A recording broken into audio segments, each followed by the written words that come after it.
in, give us a call at 1-800-463-7575.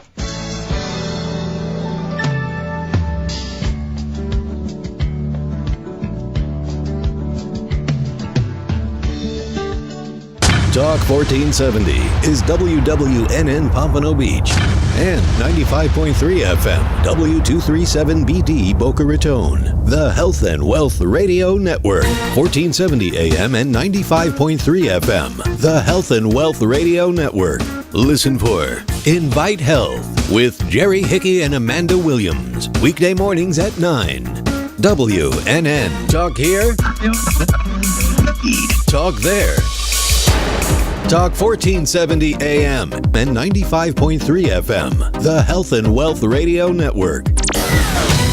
WNN. The opinions expressed on the following sponsored program are strictly those of the host, guests, and callers, and not necessarily those of this station, its staff, management, or sponsors. It's Monday night at 9. Time for Sex Talk with Dr. Richard Siegel, a certified sex therapist and sexuality educator. Dr. Siegel is here to answer all your questions about sex and sexuality that you might not have known who to ask. He'll also welcome special guests to talk about a wide variety of topics within the fascinating world of sexuality. So, welcome to Sex Talk. Good evening, welcome, thank you for joining us. My name is Ricky Siegel, and with me as always, my brother Larry Siegel, and this is Sex Talk. I am a certified sex therapist and sex therapy supervisor. I have a small practice in Boca Raton, Florida, and part of Modern Sex Therapy Institutes with my partner, renowned West Palm Beach therapist Rachel Needle. We train sex therapists and sexuality counselors and mental health and medical professionals to do sex therapy and sexuality counseling and sexuality education. Larry is among our esteemed faculty from among leaders throughout the field. We're very fortunate. Unfortunately, it's a very small field, sex therapy, as we are always talking about. All therapists should be sex therapists, but until that idealized day, sex therapy is kind of a small field. There's probably more therapists in South Florida than there are certified sex therapists in the entire country. In fact, I know for a fact there are considerably more, which is unfortunate. But, until we get to that point, we're lucky that we get to have some really amazing, talented colleagues and friends that we could call on to help us spread the message. And if I may, since we are such a small group down here, it shouldn't be too hard for people to get a hold of you. So why don't you give them the way that they can easily do that? You can send me an email by writing ricky@modernsextherapy.com, or you can call me, 561-809-1080. In the meantime, jot this number down, 888-565-1470. That's the number here at the station. Give us a call, join the conversation. Love to hear from you. The show is Sex Talk. So sex. We get to talk about sex. It's a pretty awesome job if you could get it. We are going to continue the conversation that we started last week because we just really enjoyed it. I thought we were onto something really important. And, of course, this half hour just flies by too quickly. So we're talking about sexual pleasure. And what prompted it was in preparing for one of these classes that I was teaching last weekend for would-be sex therapists. There are essential core knowledge areas that they have to train in. And, of course, every therapist, again, certainly sex therapists, should be pretty good at working with people and talking about sexual pleasure. Well, one would think. Right. As we've been talking about a lot on the show, sexuality education, unfortunately, is usually just focused on doom and gloom and very unsexy things and unpleasurable things. A plumbing lesson at best. At best. Yeah. As we discussed last week, pleasure is conspicuously lacking from most sexuality education, certainly for anyone under the age of 18 or 21.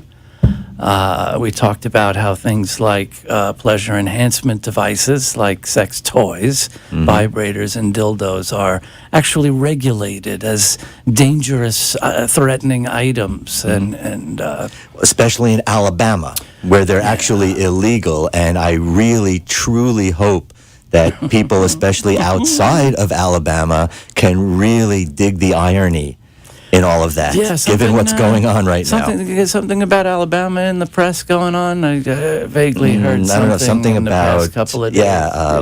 Judges and underage girls and molestation, something along those lines, I think. I'm not quite sure. There aren't many details that have been released. Well, yeah, because he hasn't been whisked away to sex addiction treatment and contrition and remorse, so we won't hear more about it until then. No, it is really crazy, and of course, this is a constant topic, and it kind of diverts from what we would hope. But every sexuality educator, every sex therapist, the hope is that we could talk about nothing but sexual pleasure and love, and people would come to our office and give us money and tell us what great sex they're having, and right. Unfortunately, the reality, which again we hear about daily now, is this idea that there's this deviant, twisted sexual disease. There's some kind of unhealthy. There's abnormal. I mean, look, when somebody gets busted, what are they really getting busted for? Being a sexual human being, right? Typically now they're expressing it in some effed up way that gets them in trouble. Right, yeah. Like masturbating in front of somebody without their consent, or attempting to, sexual assault, which again, non-consent and sex don't go in the same sentence. And, I think a kind of a sign of the times is that you cannot find anybody. And at this point, I really will speak in those absolutist terms. You cannot find anybody now who hasn't in some way been touched or know somebody who has been touched by this dark side of sexuality. Yeah, because we're driven. The brain is the sex organ. So even the quote unquote asexual or aromantic or ascetic or celibate has a brain that produces sexual thoughts and feelings and fantasies and dreams, a physiology. A body that engages in sexual response. Sexual tension is like any other tension, like having to poop or have to pee or have to eat. But, tension, even if it feels better, tension seeks to be relieved. Sure. And it's sometimes the release of tension that brings about the most pleasure. So now, if people are trying to have sex and they're tense and they're nervous and they're anxious and they're worried and they're watching themselves and they're freaking out, is that not a good thing? Where's the pleasure in that? How is it even possible to experience pleasure? And herein lies the reason we have a job. Right. How many people that is their sexual and erotic template. It is about tension. It is about neurosis. It is about lack of pleasure. Right? It's not only in sex ed that pleasure is lacking, but in, I think, a lot of relationships. Yeah. The idea of sexuality conditioning, or sexual conditioning. We've been talking about this for 30 years. Sure. While sex ed is going on or not going on and fighting and carrying on about it and being all political, while all that goes on, sexual conditioning is always happening. It's part of the script. It's the way people grow up into their expected gender roles. And how they're socialized, exactly. And of course, too many guys, part of their script is they have to do whatever it takes to get in someone's pants. Yeah. And be ruled by this idea that,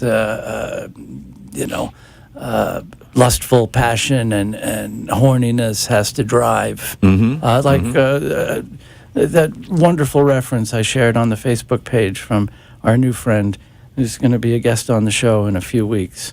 Galen. Yes, that wonderful quote about mature men. I thought I posted it on the page. Well, that's kind of, it spoke to the thing that we have been talking about for a while, and certainly the kind of attitudinal and even, if I dare say, paradigm shift that is necessary to go from what typically has been associated with male sexuality, which often has been about power differentials. It's often been exploitive. It's often been, what can I get? As opposed to making this shift into what Galen, I think, talks about as the mature, responsible, empowered masculinity that is a much better place to operate from. Yeah. So this is our mission, right? The theme of our show seems to have become a call for a sexual revolution that's health-based for once and not just a means to the end, and led by men for a change. It's a call to arms, and whatever other body parts can make their way in as well. But it's something that we really do have to, I hate to say it, but it's got to be kind of a movement. It can't just be complaining. It can't just be whining about the way things are. We've talked about before, when we look at all of the abuse and harassment that's been coming up, not just in Hollywood, but outside of that, like this is something new. Right. Like this is news for people, and it hasn't been the status quo. It hasn't been the way it has always been. When are we going to do something about it? Well, hopefully, as people have been talking about these past few weeks, maybe the fact that we're finally talking about it, finally having these conversations, I think it's safe to say Hollywood's never going to be the same again. And that's always been a big culprit. Yeah. Fox News is certainly never going to be the same again. That's not a bad thing. Unfortunately, I don't think their bias is going to change, but hopefully at least their their workplace policies will, right? Right. So that's hopeful, that's optimistic. Sure. And again, all of this is also about paving a road that allows people to find more pleasure. Right. Right? Like that little segue, kind of bring it back there. Nice. Well done. It's amazing. And again, doing this for as long as we have, I still find it mind-boggling that pleasure is so often absent from most discussions on sexuality.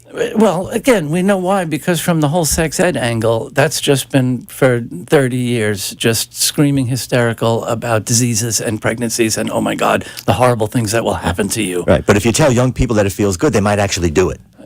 Yeah, don't touch yourself, you'll go blind. Remember I was recalling, I think we talked about this a couple weeks ago, the abstinence only till marriage criteria at the end of the end of Clinton's second term and in W's term.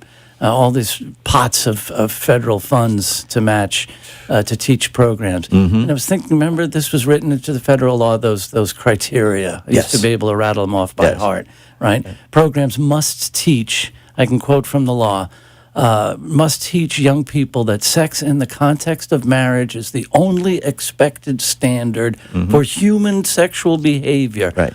Not only is that insanely wrong. But follow that with the next one that said they also have to teach that sex outside of marriage is likely to have harmful physical and psychological consequences. Right.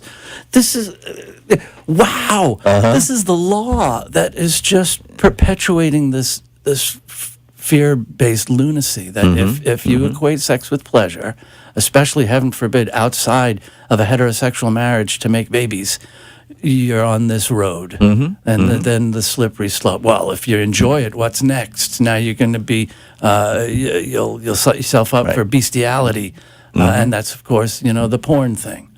Well, sure. I mean, that also started with, I think, even Antonin Scalia, who basically described the slippery slope from legalizing gay marriage to bestiality. Right. We would have to. If we let gays marry, then, of course, we would have to let someone marry their goat. Right. Wasn't that what he said? That's exactly what he said. We're not supposed to speak ill of the dead, but right. So again, this idea of pleasure, right? We know that it is so lacking in so much. So how could people bring that in? Well, again, what came up last week and what was so just goofy about it, why I wanted to talk about it, is that you turn to everybody's favorite reference, the internet, to look for help on enhancing sexual pleasure, of course, the first thing you see is a world of crap, of nonsense, supplements and Boner products Bob. and pills and all these things to get your money out of fear and insecurity, that there's anything that you could take that would just make you a wonderful lover and enhance your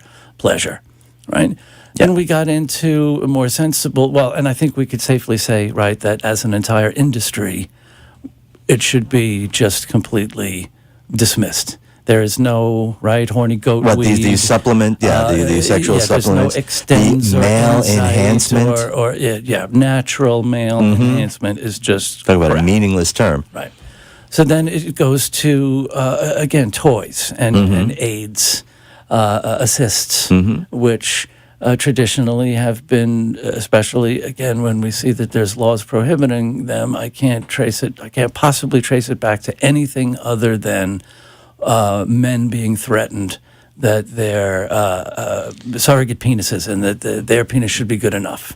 Or that their wives, their mothers, that women are being pleasured and satisfied, not by them. That's the most overt right there, Yeah. that a woman wants sexual pleasure. Why would you want a device like that? You shouldn't, sex is for men. Right. So if, Right. And since you're mine, it should be me. Yes. And by the way, just as an aside, a little sex trivia, which we of course, everybody in this field loves. If anybody does not know the history or the origin of the vibrator, it was not invented as a sex toy. Oh, no. It was really invented, well, basically because the doctor's hands were getting tired, because it was invented as a treatment for this dreaded condition that women, heaven forbid a woman should suffer being stricken with hysteria. Right. And of course, hysteria is, right, a lot of people don't realize. Only women can be hysterical. The same root as in hysterectomy, right, that refers to a uterus. Yep. So men couldn't be hysterical. Men didn't have a uterus. So if a woman, got so hysterical that she, had an opinion, got upset about something, right, demanded a right. She's ill. She's hysterical. Send her off to the nut house. Right. And while we talked about last week, boys and the dreaded poison of self-pollution and put to bed with their wrists tied, or eating graham crackers and cornflakes to keep from onanism, Right. women were treated by induction of paroxysm. Digital stimulation to produce or induce paroxysms. Which was some weird old Latin word for an orgasm. Right, which amounts to fingering to orgasm. Yeah. Sure. So these women would be brought to orgasm. They'd calm down. Their hysterical symptoms would pass, and successful treatment. But it was such a serious disease that Mrs. Johnson and all these other women needed to come in. Right? They were so 2-3 times buying a into week. all of this. They had to come in several times a week. Yeah, absolutely. Yeah, and waiting rooms filled and line up down the block. There's a wonderful movie called Hysteria. Maggie Gyllenhaal plays the lead. You should check it out. It's kind of one of these fun fictional accounts of actual historical events, and pretty sad and funny at the same time. Yeah. So from the beginning, the idea that a woman would want sexual pleasure was suspicious.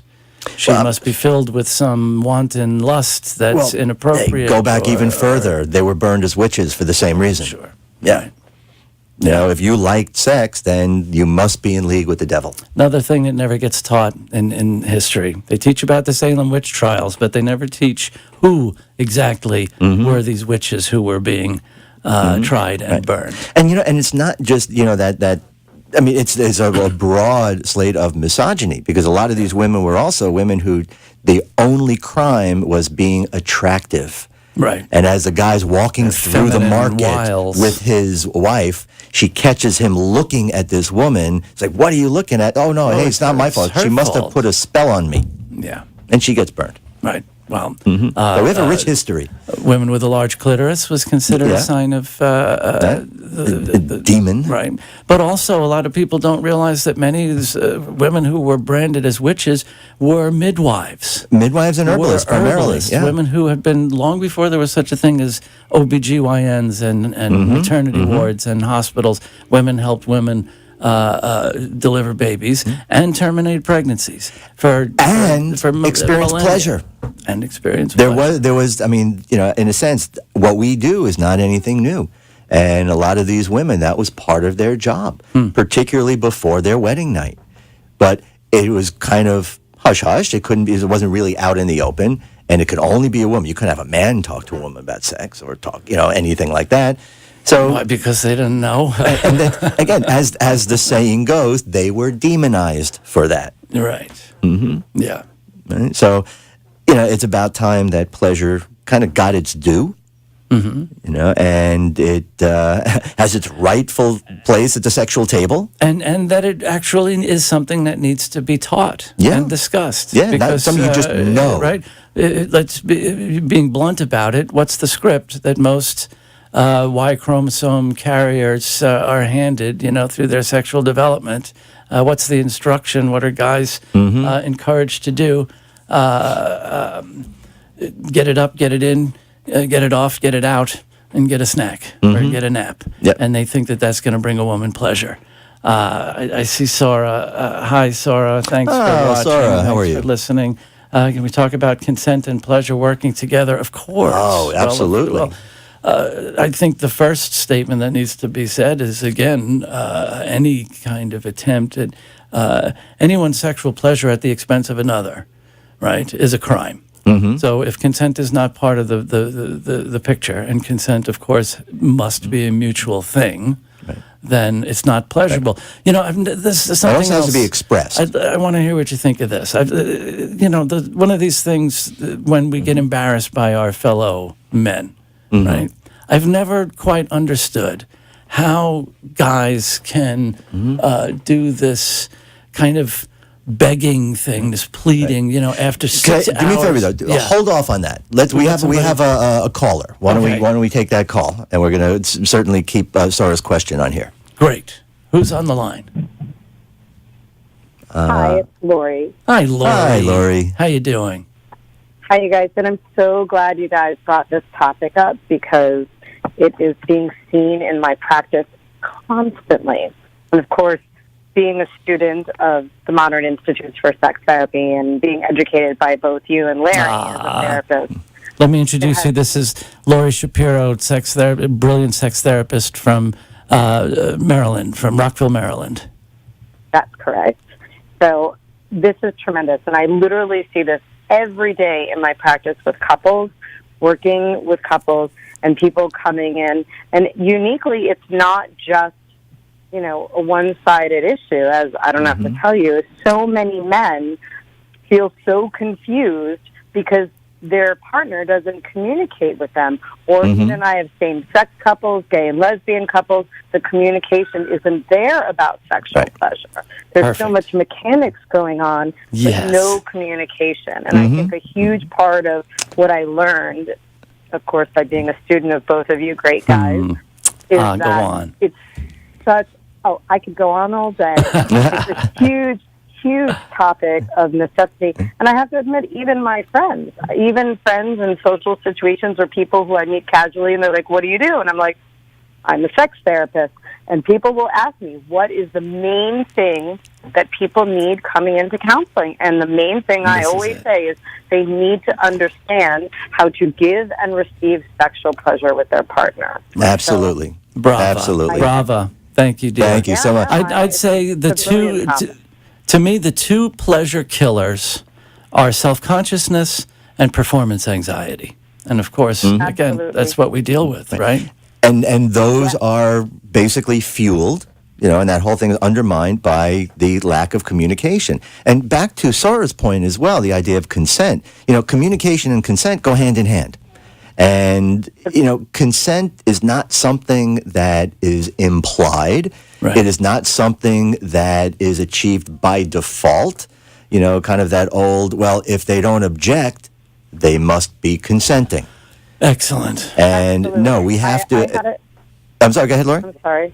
No, I was going to say, I had a client come into my office the other day, and she was really upset with herself, a woman who is recently single, back on the dating scene, had many issues with her sexual life with her husband, who she was married to for 30 years. and she had gone on a date with a guy, and they had talked about a few times about the idea of sex and dominance and submission and all of these other topics that were very tantalizing. And she told me she was really upset because she kind of said a few times to him, you know, safe sex is important to me. And when the time came when they were fooling around together, he was ill-prepared, she was ill-prepared, and she told me she came into my office because she was so upset. She had sex with him in spite of the fact that safe sex was so important to her, and she felt completely shamed and embarrassed that she could not say to him, no, we're not doing this if there's not a condom involved. Yeah, right. So that goes back to she wanted to have sex and she wanted to enjoy it and she wanted there to be pleasure, but she was too embarrassed to get her needs met even in the most simple thing. Mm-hmm. Mm. And, you know, that's been a bone of contention for mine for many, many years, that, you know, we've got to also do better at teaching girls from a young age how to be assertive and to not give in and to hold out and stand up for their values, their desires, you know, to draw their own boundaries, but to be able to set that up and stick with it. Yeah. And unfortunately, you know, too many women, and I think this is part of the socialization and the enculturation, that just kind of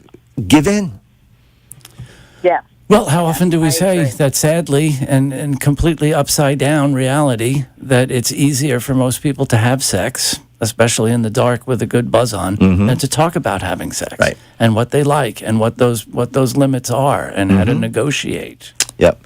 You know, and thank goodness that, you know, there are people out there like us who are willing to teach people that and give them that education and be bold enough to stand up and say, hey, we're here to help you and we're going to talk about all this stuff and we're going to guide you through this with no shame and no fear, no embarrassment. Absolutely. So, absolutely. I encourage all therapists like the both of you to get an education in sex therapy, even if you don't want to be certified. I mean, being a certified, you know, sex therapist has been one of the greatest pleasures for me, and I think that therapists, it should be mandatory for them to know about sex, even if you don't want to be certified. Absolutely. Yeah. Well, you think at least a course in grad school. At least a basic sex ed course to get to be a marriage and family therapist or a clinical psychologist. They just don't have. Like I always say, you know, who would tolerate plumbers that don't do toilets? But yet we have couples counselors that don't talk about sex. So and as always, you know, the time's just zipped by. We're going to have to do So we're at the 2-minute warning. Yes. But let me just throw in. There are 4 things that'll have to be our theme for next week. Right? 4 pleasure enhancement tips. Right. And I want to just put them out, you know, sort of in this way. I think we need to look at positions. That's important. I believe location. You know, we can't restrict this to the bedroom, but above everything else, communication and experimentation. And those two have to be inextricably linked. And connected to consent. Well, yeah, I mean, that's part of that communication. Exactly. Just, are you okay with having sex with me? Right. There's consent throughout. So that'll be great for next week. Lori, we love you. Thank you. Sora, we love thanks you. for calling. Thank you, Sora. For sending in the question. Absolutely. We got a couple minutes left. Let me just give you my contact once more. By email, ricky@modernsextherapy.com. You could find out more if you're a therapist. We'd love for you to find out more about sex therapy training. modernsextherapyinstitutes.com. And you can reach me by phone at 561-809-1080. You can reach Larry at sageinstitute.org. Yes. Right? And absolutely. And I've been training and consulting. I can also be reached by phone, 561-254-4237. Thanks so much for joining us, and keep the conversation going at home. And we'll be back here next Monday night at 9 o'clock for more Sex Talk. Have a great night.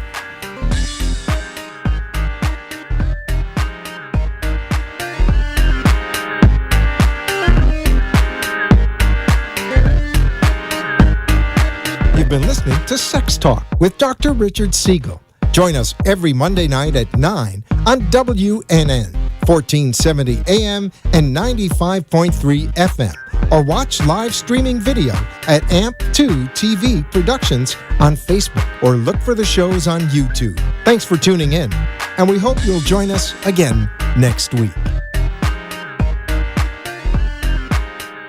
The opinions expressed on the preceding sponsored program were